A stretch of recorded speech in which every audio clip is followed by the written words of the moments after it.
Chers amis téléspectateurs de Delta Santé, nous vous saluons au nom du Seigneur Jésus-Christ. Je suis Bakoya Yas, des messages des derniers temps.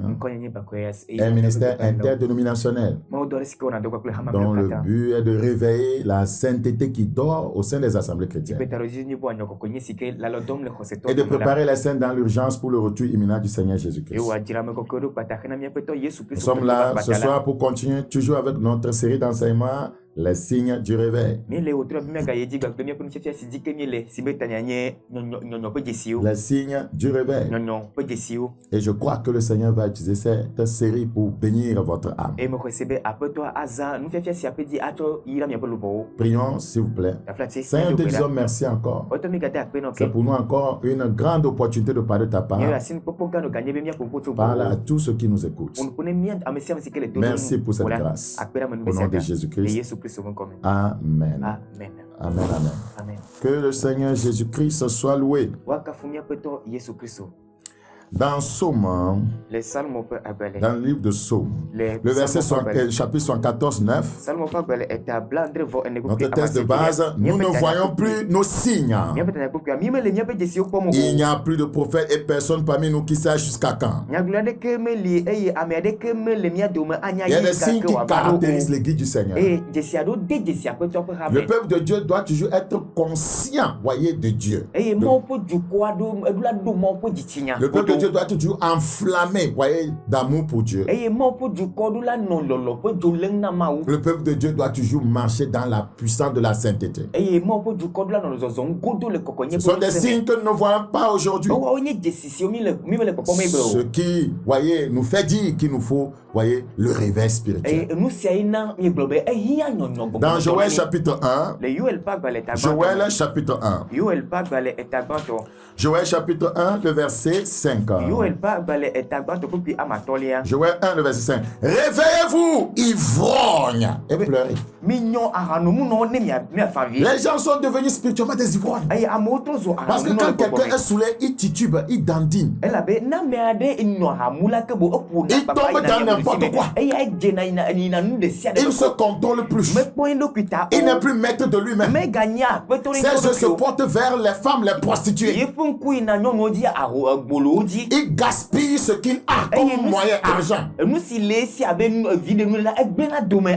est en train de gaspiller les grâces du Seigneur. Ça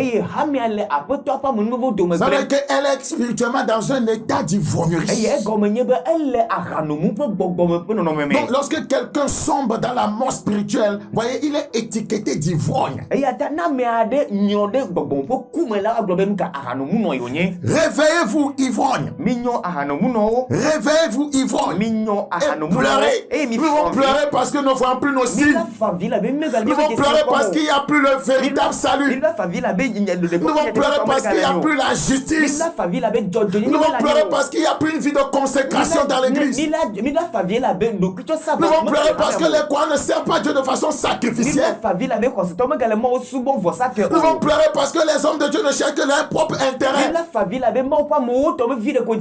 Nous devons pleurer parce que l'église s'est détournée de la mission première que Christ lui a assignée.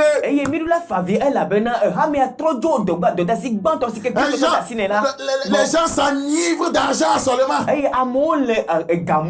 Les gens s'enivrent, ils veulent s'enivrer de popularité. Réveillez-vous, ivrognes, et pleurez. Vous, tous ces buveurs de vin. De façon littérale, même, il y a des buveurs de vin dans l'église. Il y a des gens qui sont devenus des soulards, des chrétiens soulards, alcooliques. Gémissez! Cherchez-vous le réveil, vous devez gémir. Parce que le mou vous est enlevé de la bouche. Presse 10 ça. Joël 3. Joël chapitre 3. Le verset 9. Joël 3, 9. Il est écrit dans ce passage, dans Joël 3, verset 9, publiez ces choses parmi les nations. Publiez ces choses au Togo. Préparez la guerre. Oui, la Bible dit, le diable est en train de nous faire la guerre. Il fait la guerre à notre âme. Réveillez les héros. Pourquoi on dit de réveiller les héros? Parce qu'ils sont en train de dormir. Les géants dans le Seigneur sont en train de dormir. Les géants dans l'intercession sont en train de dormir. Les géants dans la prière sont en train de dormir. Les géants, voyez, dans la manifestation des dons spirituels sont en train de dormir. C'est pourquoi l'ennemi s'est fait une grande place dans les milieux chrétiens. Réveillez les héros qui s'approchent, qu'ils montent. Pour qui est réveil, nous devons monter dans la sainteté, monter dans la pureté, monter dans la justice, monter dans l'amour, monter dans la vérité. Qu'il monte tous les hommes de guerre. Un enfant de Dieu est un homme de guerre. Il n'y a personne qui va à la guerre qui dort. Comment un homme de guerre peut-il dormir? Nous sommes appelés des sentinelles. Une sentinelle ne dort pas. Lorsqu'une sentinelle dort, l'ennemi va se faufiler dans le pays. L'ennemi va entrer dans l'église et il va établir ses signes. Dans Psaume 57, Psaume chapitre 57, Psaume chapitre 57, le verset 8, nous le lisons rapidement.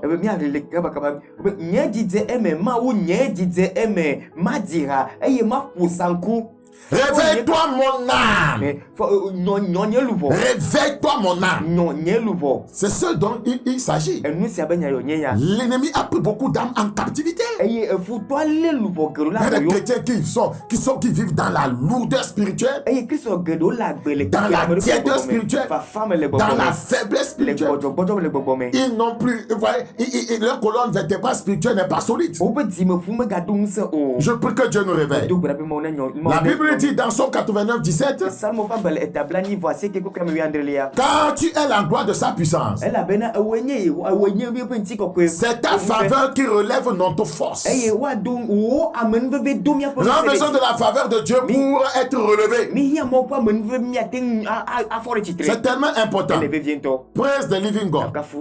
Voyez, quand l'église devient une église moribonde, quand l'église traverse la vallée de la mort, il y a besoin du réveil.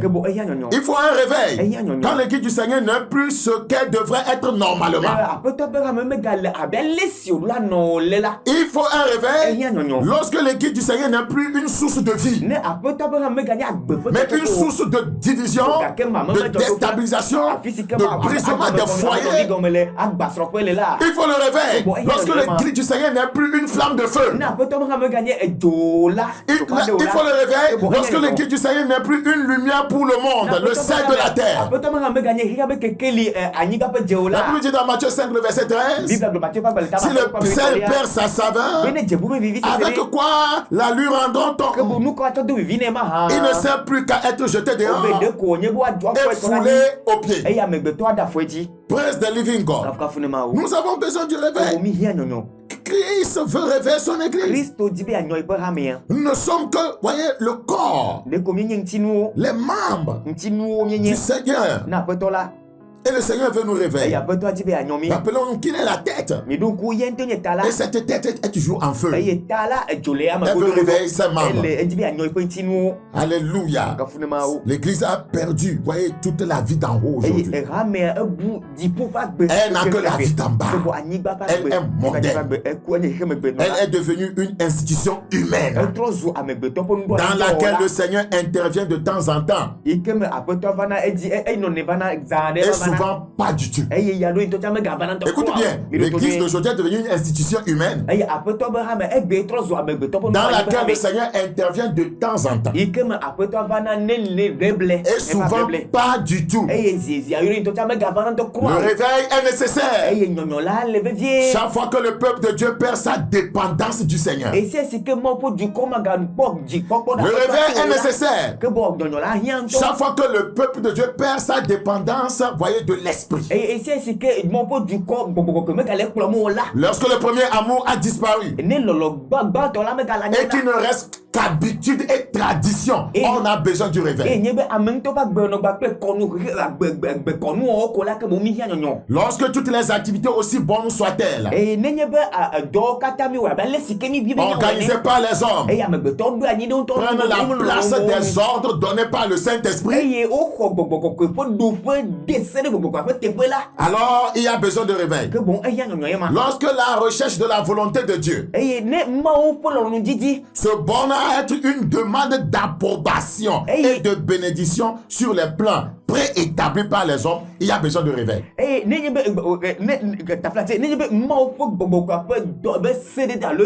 Lorsque la recherche de la volonté de Dieu,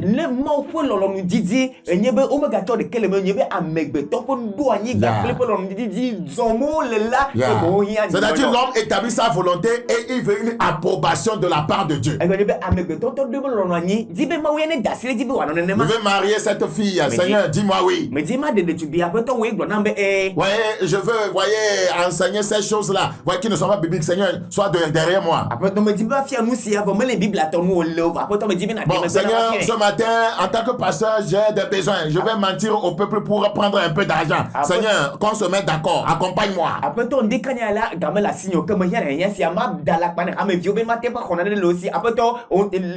Le réveil est nécessaire lorsque tous les signes d'un sommeil évident se multiplient.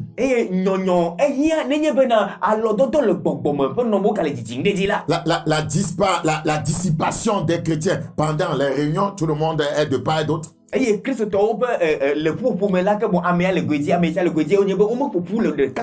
bavardages, la mondanité, la faiblesse dans la prière, manque d'intérêt pour les choses de Dieu, peu de résultats dans l'évangélisation, prédication sans onction, absence des dons de l'esprit, absence de miracles et d'intervention de l'esprit. Ouais, lorsque ces signes se multiplient dans l'église, il y a un besoin crucial du réveil. Le réveil est nécessaire. Lorsque la crainte de l'Éternel a disparu du milieu du peuple de Dieu, et que le péché est accepté, toléré et ignoré au milieu des assemblées chrétiennes, au milieu des assemblées chrétiennes, lorsque le péché est toléré, accepté, ouais, ignoré, il y a un besoin du réveil. Le réveil est nécessaire lorsque les inconvertis, les pécheurs, peuvent être assis au sein du peuple de Dieu sans éprouver aucun trouble parce que l'Esprit du Seigneur est absent. Un pécheur ne devrait pas être allé dans une assemblée où Dieu est. Un fornicateur devrait se tordre sur sa chaise. Un possédé doit chercher à fuir l'assemblée où Dieu est. Un sorcier doit mordre les doigts là où Dieu est. Le réveil est nécessaire. Lorsque les sorciers deviennent, voyez, les personnalités les plus importantes dans le leadership chrétien.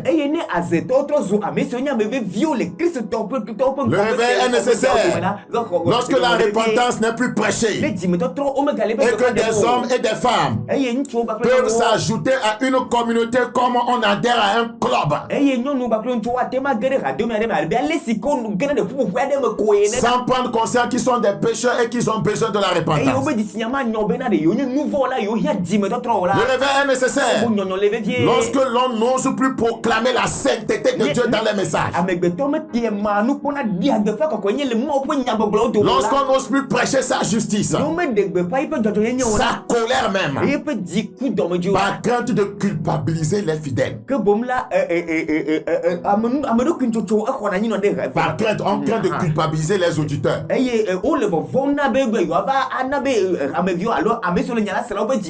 de les faire partir. On craint ça et on ne dit pas la vérité. Comme si l'église était composée d'auditeurs et non de pierres vivantes.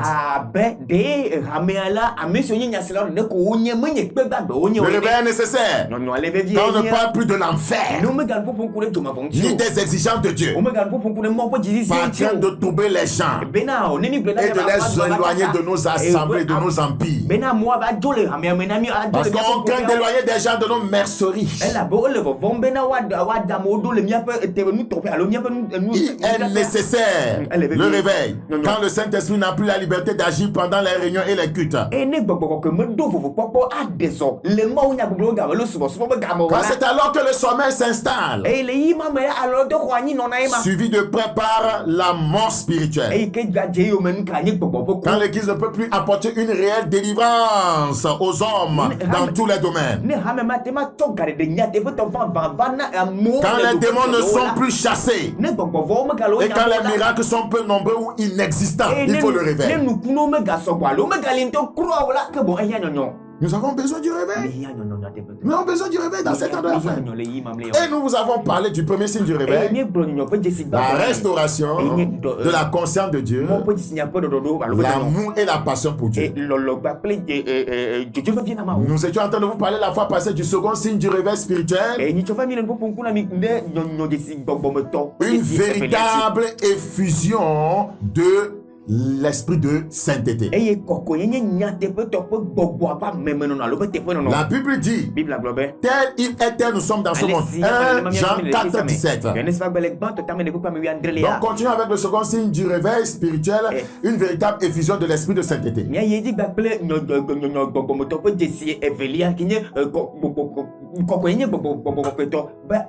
Je disais la fois passée que le croyant doit être une véritable reproduction du Seigneur Jésus-Christ. La Bible dit dans 2 Corinthiens chapitre 3 le verset 18. 2 Corinthiens chapitre 3 le verset 18. 2 Corinthiens 3, 18. Nous tous qui, le visage découvert, contemplons comme dans un miroir la gloire du Seigneur.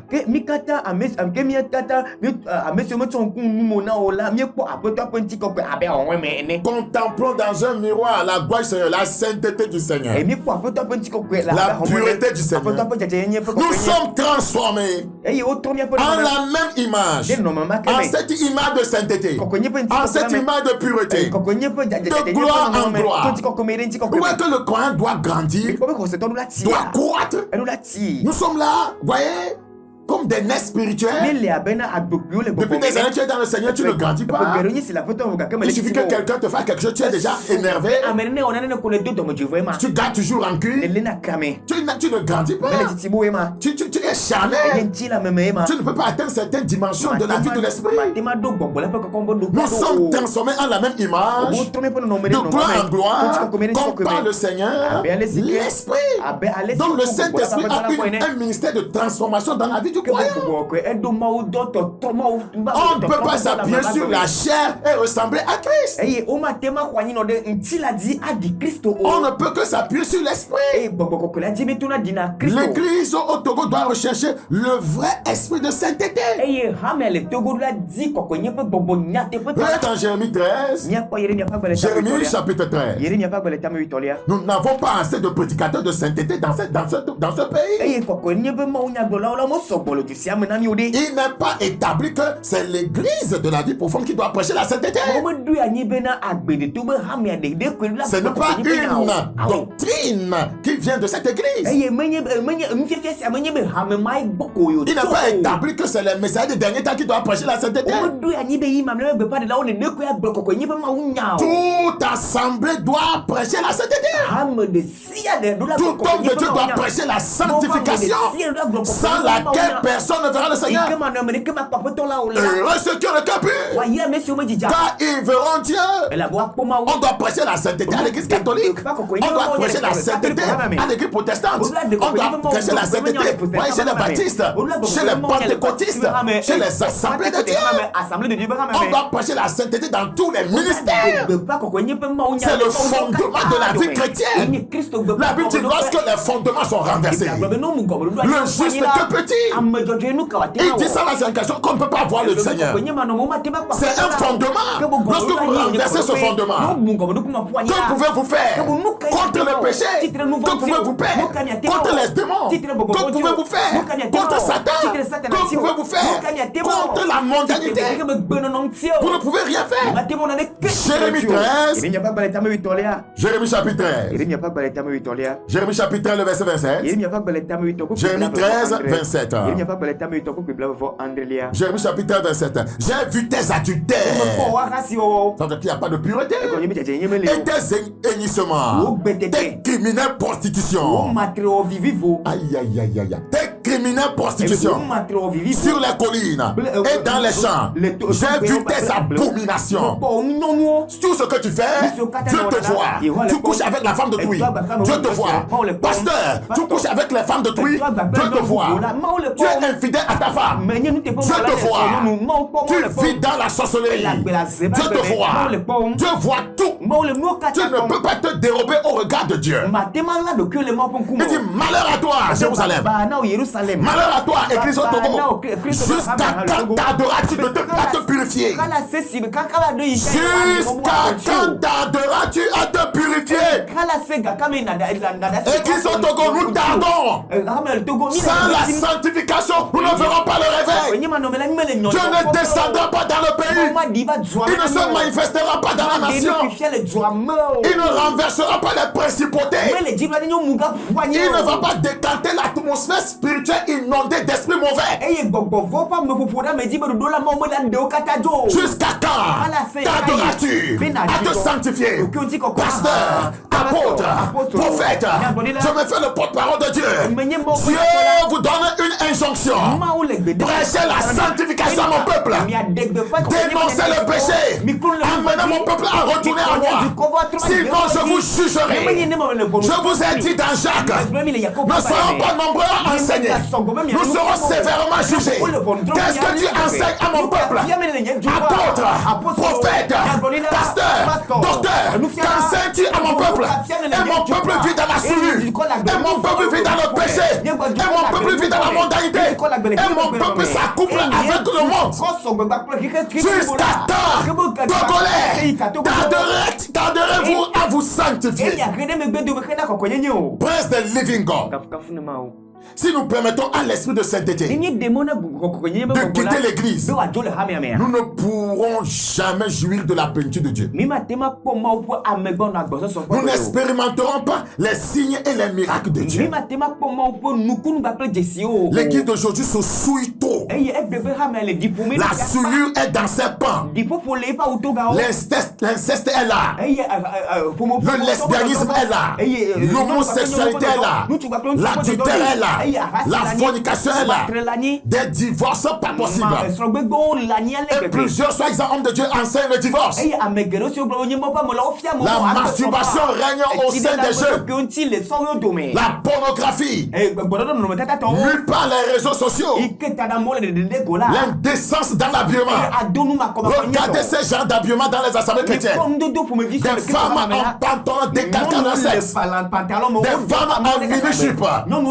Des femmes exposant leurs seins. Où est la pureté? La sainteté est interne et externe.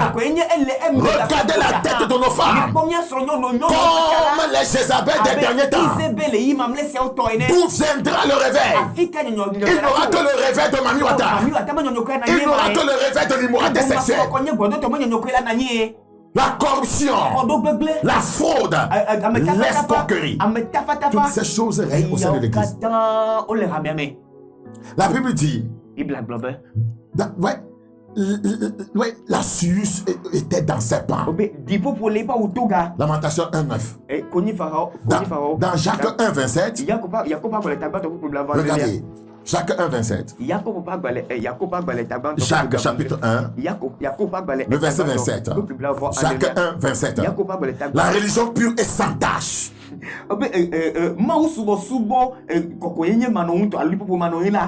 La religion pure et sans tache devant Dieu, notre Père. Est-il ton Père? Consiste à visiter les orphelins et les veuves dans leurs afflictions et à se préserver des souillures du monde. Beaucoup d'assemblées ont opté pour aider les orphelins et les veuves. Mais se préserver des souillures du monde, ça n'existe pas. D'autres pasteurs ont fait des veuves leur seconde femme. Ah, veuve, je vais t'aider. Et il les lime bien. Oh, que Dieu ait pitié de nos âmes perdues. Près des living God. Près 10. Dans Hébreux chapitre 13. Hébreux chapitre 13. Le verset 4. Hébreux 13, 4. Que le mariage soit honoré de tous. Et le lit conjugal exempt de souillure. Ton adultère. Ton c'est des milieux chrétiens. Quand Dieu jugera les impudiques et les adultères. Si vous êtes adultère, vous êtes un impudique. Vous êtes un cadavre. Vous êtes spirituellement mort. Jésus vous jugera. Nous recherchons à achever notre sanctification dans la crainte du Seigneur. Nous devons nous purifier de tout souillure de l'esprit et de la chair. Comme c'est écrit dans 2 Corinthiens 7, le verset 1. Une église à l'image de l'autre se sentira à l'aise, voyez, après avoir établi sa demeure près de Sodome et Gomorrhe. Jacques 4:4. Adultère que vous êtes, ne savez-vous pas que l'amour du monde est inimitié contre Dieu? Celui qui veut être ami du monde sera ennemi de Dieu. Plusieurs assemblées chrétiennes, plusieurs hommes de Dieu sont devenus des ennemis de Dieu. Ouais, le plus grand danger dans la vie, c'est de ne pas savoir qu'on ne sait pas. Quand tu ne sais pas que tu ne sais pas, tu ne sauras jamais que tu ne sais pas. Beaucoup ne savent pas que Dieu n'est pas avec eux. Beaucoup ne savent pas que le ciel les a vomis. Quand tu ne sais pas que tu ne sais pas, tu ne sauras pas que tu ne sais pas. Oh Dieu, restaure l'église au Togo. Oh Dieu, répand l'esprit de sainteté. Oh Dieu, nous avons besoin du baptême de l'esprit de sainteté. Frères et sœurs, vous devez vous séparer de tout appétit de la chair. La vie charnelle immorale fait tomber de grands hommes. C'est pourquoi il dit dans Joël 3:9, réveillez les héros. Samson est tombé. Réveillez les héros. Oui. Ils sont tombés à cause d'une vie charnelle, à cause d'une vie débridée. À qui as-tu donné ou vendu ta sainteté? Tu l'as vendu à un homme, tu l'as vendu à une femme, tu l'as vendu à l'alcool, tu l'as vendu à la mondanité, au plaisir sensuel. Tu l'as vendu pour te marier à un goto.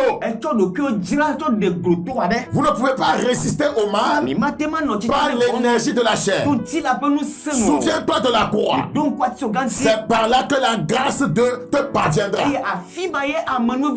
Reviens à celui dont tu t'es profondément détourné. Je m'arrête avec Romains 1. Romains chapitre 1, le verset 4. Est déclaré fils de Dieu avec puissance selon l'esprit de sainteté par sa résurrection d'entre les morts, Jésus-Christ notre Seigneur.